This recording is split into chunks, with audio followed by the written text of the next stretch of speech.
అందరికీ నమస్కారం. నేను మీ పిసిరెడ్డి. జగన్మోహన్ రెడ్డి గారి రాజకీయ వ్యూహ ప్రతివ్యూహాలు చూస్తే సామాన్యుడు బెంబేలెత్తిపోయే పరిస్థితి అండి. అసలు ఈ రాష్ట్రాన్ని ఏం చేయదలుచుకున్నారు?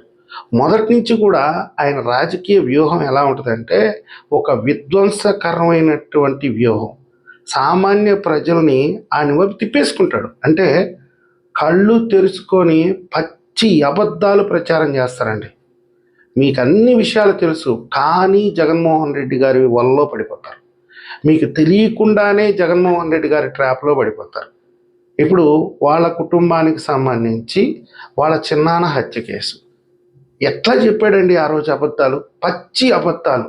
సిబిఐ ఎంక్వైరీ కావాలి, చంద్రబాబు నాయుడు గారు, బీటెక్ రవి గారు, ఆదినారాయణ రెడ్డి గారు వీళ్ళందరూ కలుసుకొని కుట్రబన్ని మా చిన్నాయన్ని లేపేశారు. గొడ్డలు ఒకటి తీసుకొని వచ్చి అత్యంత దారుణంగా చంపేశారు మా చిన్నాయన్ని. జనాలు నమ్మారండి ఆ రోజు. ఇక తిరుమలలో పింక్ డైమండ్ ఎత్తుకొని వెళ్ళిపోయాడు చంద్రబాబు నాయుడు గారు. ఆ దుర్గ గుడిలో క్షుద్ర పూజలు చేస్తున్నాడు కొడుకుని సీఎం చేసుకోవాలని. 6 లక్షల కోట్ల రూపాయల అవినీతికి పాల్పడ్డాడు చంద్రబాబు నాయుడు గారు. ఈ పెట్టుబడులన్నీ సింగపూర్లో పెట్టేశాడు. అమరావతి మొత్తం రియల్ ఎస్టేట్ వ్యాపారంగా చేసేసాడు. దాంట్లో లక్షల కోట్ల అవినీతికి పాల్పడుతున్నాడు. పోలవరం ఒక ఏటీఎంగా తయారు చేసుకున్నాడు. సాక్షాత్తు ప్రధానమంత్రి గారే ఆనాడు జగన్మోహన్ రెడ్డి గారి ట్రాప్లో పడ్డాడు. ఆయనకు తగ్గట్టుగానే ఆయన మంద ఒకటి ఉంటుందండి. ఎవడన్నా ఇది నిజం ఇది అబద్ధం అని చెప్పే ప్రయత్నం చేస్తే మోకమ్మడి దాడి చేస్తారు. ఆ దాడి ఎలా ఉంటుందంటే వాళ్ళు మాట్లాడే ఒక్కొక్క మాట కడుపులో పేగులతోటి దేవేస్తాయండి. మేము ఎక్స్పీరియన్స్ అవుతున్నాం దాదాపుగా 3 సంవత్సరాల నుంచి. నీ అమ్మ, నీ అక్క, నీ ఆలి.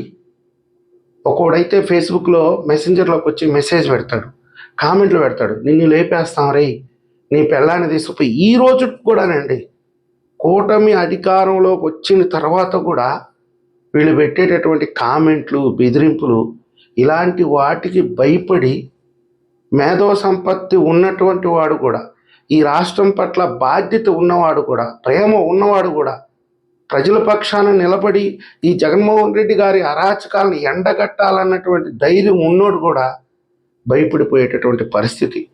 మా కుటుంబ సభ్యులు కానీ, నా స్నేహితులు కానీ, నా బంధువులు కానీ చాలాసార్లు నన్ను వారిస్తుంటారు. ఆ కామెంట్లు చూస్తారు వాళ్ళు. పాపం, ఎందుకురా ఇలాంటి మాటలు అడిగిస్తున్నావు మమ్మల్ని, దయచేసి వదిలేయి, నీకు అవసరం లేదు, దానివల్ల నీకేం లాభం రా, ఈరోజు రాష్ట్ర ప్రజలు నమ్ముతున్నావు, ఎవడు రా నువ్వు, అసలుకి వదిలేయరా, నువ్వు ప్రశాంతంగా బతుకు, ఇంకేమన్నా దాని మీద దృష్టి పెట్టు, ఎందుకు రాష్ట్రం రాష్ట్రం అని అల్లాడిపోతావు అని చెప్పి మా కుటుంబ సభ్యులు, మా బంధువులు అనేక సార్లు నన్ను వారించి చివరికి వాళ్ళకే విరక్తి కలిపి వదిలేశారు. పాపం, వాళ్ళకి నిజంగా కూడా ఈరోజు వాళ్ళ కాళ్ళకి మొక్కి నేను నమస్కరించి, నేను ఇంకొక జన్మ ఎత్తి కూడా వాళ్ళ రుణం తీర్చుకోలేను నేను. అంటే ఆ రకమైనటువంటి దాడి చేస్తారండి. ఒక రౌడీ షీటర్ విషయము, అక్కడ లాకప్ డెత్ జరిగిందా లేదా, లేకపోతే వాడుకునేటటువంటి శత్రువులు ఏమన్నా వాడిని ఇంకేమన్నా చేశారా, వాడి నేర చరిత్ర ఏంటి, ఇలాంటి ఎన్ని పక్కన పెట్టేసి ఒక కులానికి రెచ్చగొట్టే ప్రయత్నం చేసి రాష్ట్ర రాజకీయాల్లోనే ఒక సంచలనాన్ని క్రియేట్ చేసే ప్రయత్నం జగన్మోహన్ రెడ్డి గారు చేశాడంటే అక్కడ ఆ కుటుంబానికే కదా అన్యాయం జరిగింది. అందులో ఆ అబ్బాయి అమాయకుడు కాదు, చాలా నేరాలు చేస్తున్నాడు. పైగా అతను ఒక నేరం చేసి సోషల్ మీడియాలో పోస్ట్ చేసి దమ్మున్నోడు ఉంటే రాండి రా చూసుకుందాం అని చెప్పే సవాలు విసిరే అంత నేరస్తుడైతే ఆ కుటుంబానికి వెళ్ళి పరామర్శించడం. సరే, ముఖ్యమంత్రి గారు ఎందుకు పిలిపించుకున్నారు అని మీరు అడగొచ్చు. కానీ ముఖ్యమంత్రి గారు ఆ కుటుంబాన్ని పిలిపించుకొని పరామర్శించి ఆ కుటుంబానికి అండగా నిలబడకపోతే జగన్మోహన్ రెడ్డి గారు ఒకవైపున ఆ కులాన్ని రెచ్చగొడతాడు. అంటే ఆ కులం అంత అమాయకమైనదా అని మీరు అనొచ్చు. ఆ కులం చాలా గొప్పది, వాళ్ళకి విచక్షణ ఉంది, ఈ సమాజం పట్ల బాధ్యత ఉంది, ఈ రాష్ట్రం పట్ల బాధ్యత ఉంది, ప్రజల పట్ల ప్రేమ ఉంది, వాళ్ళకి అన్నీ తెలుసు. కానీ వాళ్ళలో ఒక 20-30% ఉంటారు, ఇక సామాన్య జనం ఉంటారు, నమ్మేస్తారు. అమ్మో, చంద్రబాబు నాయుడు గారు ఎవడన్నా ఒక చిన్న నేరం చేస్తే లాకప్లో వేసి చంపేస్తున్నాడా, అంటే ఇంత దారుణంగా ఉందా?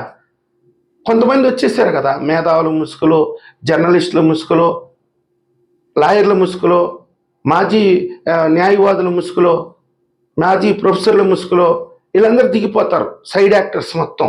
ఇంకా వాళ్ళంతా దాని మీద విశ్లేషణ చేస్తూ ఏదన్నా ఆ కుటుంబానికి ఒక నష్టపరిహారం కట్టిస్తే దానికి కూడా జగన్మోహన్ రెడ్డి గారు హీరోయిజాన్ని చూపించే ప్రయత్నం చేస్తారు. జగన్మోహన్ రెడ్డి గారు పోరాటం చేయబట్టి ఆ కుటుంబానికి న్యాయం జరిగింది, ప్రభుత్వం దిగొచ్చింది, ఈ ప్రయత్నం చేస్తారు. కానీ వాస్తవంగా అక్కడ జరిగింది ఏంది? చంద్రబాబు నాయుడు గారు కనుక ఆ కుటుంబాన్ని పిలిపించుకొని వాళ్ళని పరామర్శించి నేనున్నాను మీ కుటుంబానికి అని చెప్పకపోతే జగన్మోహన్ రెడ్డి ఒక 2-3 రోజుల్లో ఈ రాష్ట్రాన్ని తగలబెట్టేసేటట్టుగా ఆయన ప్లాన్ పక్కాగా చేసి పెట్టుకున్నాడు. కాబట్టి ప్రజలు ప్రతి క్షణం మీరు చాలా అప్రమత్తంగా ఉండాలండి. ఆల్రెడీ మీరు చూశారు 5 సంవత్సరాల పాటు ఆయన పరిపాలనలో స్వేచ్ఛ లేదు, ఏ విధంగా ప్రజలను చిత్రహింసలకు గురి చేశాడో, ఈ రాష్ట్ర భవిష్యత్తుని ఏ విధంగా నాశనం చేశాడో. కనీసం రాజధాని లేని పరిస్థితి అండి. కనీసం ఒక 2 లక్షల కోట్ల రూపాయలు పెట్టుబడి తేలైనటువంటి పరిస్థితి. ఈరోజు దాదాపుగా 20 లక్షల కోట్ల రూపాయల పెట్టుబడులు ఈ రాష్ట్రానికి వస్తున్నాయి. ప్రతి నిత్యం నారా లోకేష్ గారు, పవన్ కళ్యాణ్ గారు, చంద్రబాబు నాయుడు గారు ప్రజల పక్షాన నిలబడి ప్రజలతో మమేకమయ్యి ఈరోజు పరిపాలన చేస్తున్నాడు. వాస్తవంగా చెప్పాలంటే ఈరోజు ఒక రౌడీ షీటర్ గురించి పవన్ కళ్యాణ్ గారు కానివ్వండి, చంద్రబాబు నాయుడు గారు కానివ్వండి ఆలోచించాల్సినటువంటి ప్రసక్తే లేదు. వాళ్ళు ఒక 2 రోజులు కొట్టుకుంటారులే, పోతే పోయింది, మనకెందుకు వచ్చిన విషయం గొడవ ఇదంతా. ఒక 2-3 రోజులు ధర్నాలు చేసుకుంటారు, రాస్తారోకాలు చేసుకుంటారు, ఆ తర్వాత వాళ్ళకై వాళ్ళే సర్దుమణిగిపోతారు. మనకేదో కొంతమంది సోషల్ మీడియా వాళ్ళు ఉన్నారు, మన కార్యకర్తలు ఉన్నారు, వీళ్ళు వాళ్ళని డిఫెన్స్ చేస్తారు, మనం సైలెంట్గా ఉన్నాం, వాళ్ళకు ఒక స్క్రిప్ట్ ఇద్దాం, ఈ విధంగా మీరు పోరాటం చేయండి అని చెప్పి వదిలేస్తే వాళ్ళు దనుకుంటూ ఉంటారని వాళ్ళు సైలెంట్గా ఉండొచ్చు. కానీ చంద్రబాబు నాయుడు గారిలో గొప్ప రాజనీతి ఏంటో తెలుసా? ఎవ్వరు పార్టీ నాయకుల్ని మాట్లాడనివ్వలేదు, అలాగని చెప్పి కార్యకర్తలను రెచ్చగొట్టలేదు. వాడు మా మీద దాడి చేస్తున్నాడు, మీరిల్లు వాడి మీద దాడి చేయండి అని ఎక్కడా చెప్పలేదు. సోషల్ మీడియాలో తప్పుడు పోస్టులు ఏమీ పెట్టలేదు. వాళ్ళు ఆ రౌడీ షీటర్ గురించి వచ్చినటువంటి సమాచారం ఆన్లైన్లో ఎక్కడైనా వస్తుంది. ఆ సమాచారాన్ని సోషల్ మీడియాలో పోస్ట్ చేసి 23 కేసులు ఉండేటటువంటి ఒక వ్యక్తికి జగన్మోహన్ రెడ్డి గారు మీరు అండగా నిలబడతారా? మీ చరిత్ర ఏంటి? గంజాయి బ్యాచ్ని పోలీసు వాళ్ళు కొడితే తెనాల్లో అక్కడికి పోయి వాడికి అండగా నిలబడతావు. కనీసం నీ కార్యకర్త నీ కారు కింద పడిపోతే నువ్వు పరామర్శించలేదు. నీ పరిపాలనా కాలంలో ఒక బీసీ బిడ్డ అతను చంపేశారు, ఆ పిల్లోడిని, ఆ కుటుంబాన్ని నువ్వు పరామర్శించలేదు. ఇంకెవరో ఒక ముస్లిం కుటుంబం కర్నూలు జిల్లాలో అనుకుంటాను, వాళ్ళు మూకమ్మడిగా ఆత్మహత్య చేసుకుంటే ఒక పోలీసు శాఖకు సంబంధించి వేధింపులు భరించలేక ఆ కుటుంబాన్ని నువ్వేం పరామర్శించలేదు, పని ఆ ఆఫీసర్ నువ్వేం సస్పెండ్ చేయలేదు. ఇలాంటివన్నీ ఏంటంటే గూగుల్ సెర్చ్లో తెలిసిపోతాయి. ఇలాంటి సమాచారంతో జగన్మోహన్ రెడ్డి గారి మీద అటాక్ చేస్తే వాళ్ళను కూడా పచ్చి బూతులు తిట్టే రౌడీ గ్యాంగ్ అండి. ఈరోజు జగన్మోహన్ రెడ్డి గారు ఎవరికి సపోర్ట్గా నిలబడ్డాడు? నేను ఆ కుటుంబాన్ని ఏం అనట్లేదండి. తల్లిదండ్రులు మంచోళ్ళు అయినంత మాత్రాన బిడ్డలు మంచోళ్ళు అవ్వాలా అనే రూల్ లేదు.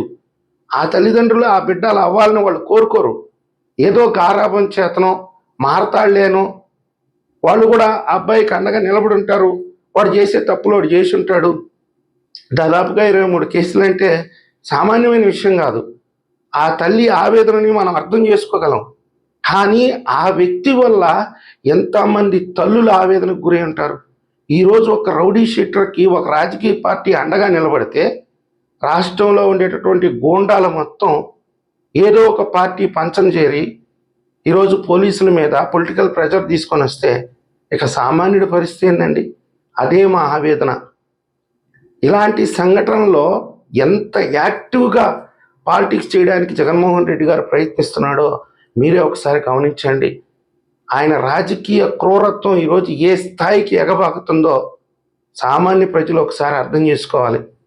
అదే విషయాన్ని నేను పదే చెప్తున్నాను.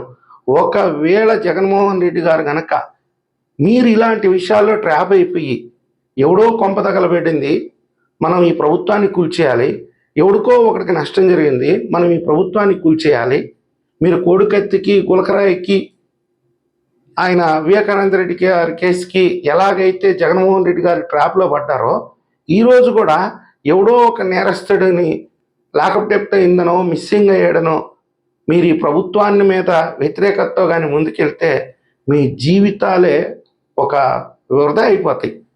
ఒక బానిసగా బతకాల్సిన పరిస్థితి వస్తుంది. జగన్మోహన్ రెడ్డి గారి రాజకీయాన్ని ఈ 2 సంవత్సరాలుగా మీరు ఒకసారి గమనిస్తే ఆయన ప్రతి క్షణం సపోర్ట్ చేస్తున్నది క్రిమినల్స్కే. ఆయన చుట్టూ ఉండేవాళ్ళు కూడా పచ్చి బూతు బ్యాచ్. ఈ మాట్లాడే మేధావులంతా కూడా జగన్మోహన్ రెడ్డి గారు ముష్టి ఆయన వేస్తాడు చూడండి, ఎంగులు మెతుకులకు ఆశపడి ఈ రాష్ట్ర భవిష్యత్తును నాశనం చేయడానికి విశ్వ ప్రయత్నం చేస్తున్నారు. ప్రజలు అప్రమత్తంగా ఉండాలని మరీ విజ్ఞప్తి చేసుకుంటాను. ఈ వీడియో మీకు నచ్చినట్లయితే లైక్ చేయండి, సబ్స్క్రైబ్ చేయండి. ధన్యవాదాలు.